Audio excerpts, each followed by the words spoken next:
মিঠুন চক্রবর্তী 10 মিনিটে বাংলাদেশ দখল করে নেবেন। এবার বাংলাদেশ ইস্যুতে কড়া হুঁশিয়ারি দিলেন ভারতীয় জনতা পার্টি বিজেপির নেতা ও বর্ষিয়ান অভিনেতা মিঠুন চক্রবর্তী। বাংলাদেশের জন্য তার কড়া বার্তা ভারতকে খাটো করে দেখবেন। ট্যাক্স ফাঁকি দিলে সাধারণ লোককে আপনি চোর বলেন, আর ট্যাক্স দেওয়ার পর উন্নয়ন না হলে তারা আপনাকে কি বলবে?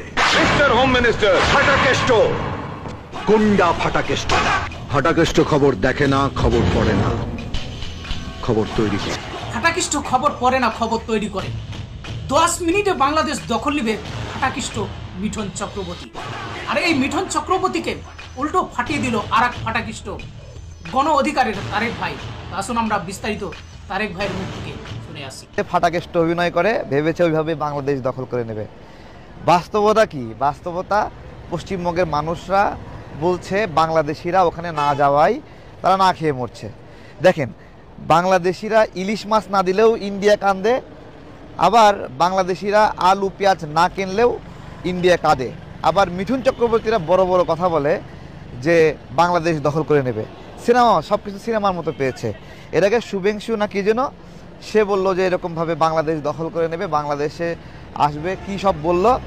পরবর্তীতে কি হলো? তাকে জুতা পেটা করলো। তো এই হলো সামগ্রিক অবস্থা।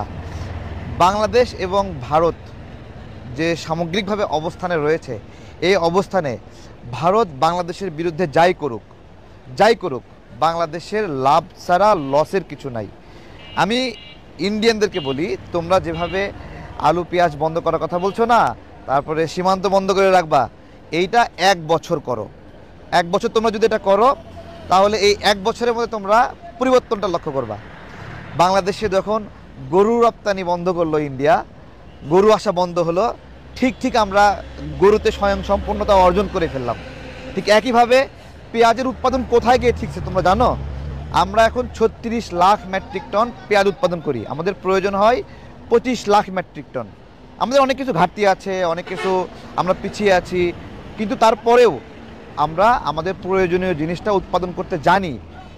আমাদের জমি কম, আমাদের নদীগুলো তোমরা বন্ধ করে রাখছো, এখানে পানি আসে না, যার ফলে আমাদের ফসল উৎপাদন ব্যাহত হয়। তারপরেও আমরা সেখান থেকে টিকে থাকবো, কারণ আমরা বাংলাদেশটা যেভাবে এদেশে জন্ম হয়েছে, আমরা না মরতে জানি, বুঝছো? আমরা এদেশে 1971 সালে 30 লাখ মানুষ শহীদ হয়েছে।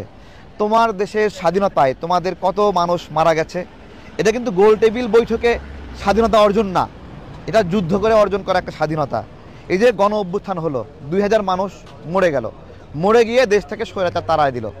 এই দেশের মানুষদের জাত তোমরা এখনো চেনো নাই, বিভিন্ন হুমকি ধামকি দাও না। মিঠুন চক্রবর্তী, ওই জায়গায় থাকো, এটা সিনেমা করো না, সিনেমার মধ্যে থাকো, ঠিক আছে? যদি সিনেমার বাইরে এসে ফটো করো, তোমার এলাকার মানুষ তোমার জুতা পেটা করবে। জাস্ট আজকে এই ভবিষ্যৎবাণী করে রাখলাম। শুভেন্দুকে জুতা পেটা করছে, মিঠুন চক্রবর্তী নামে যে ফাটাকেষ্ট, তাকেও জুতা পেটা করবে দেশের মানুষ, তাদের পশ্চিমবঙ্গের মানুষ এটা করবে।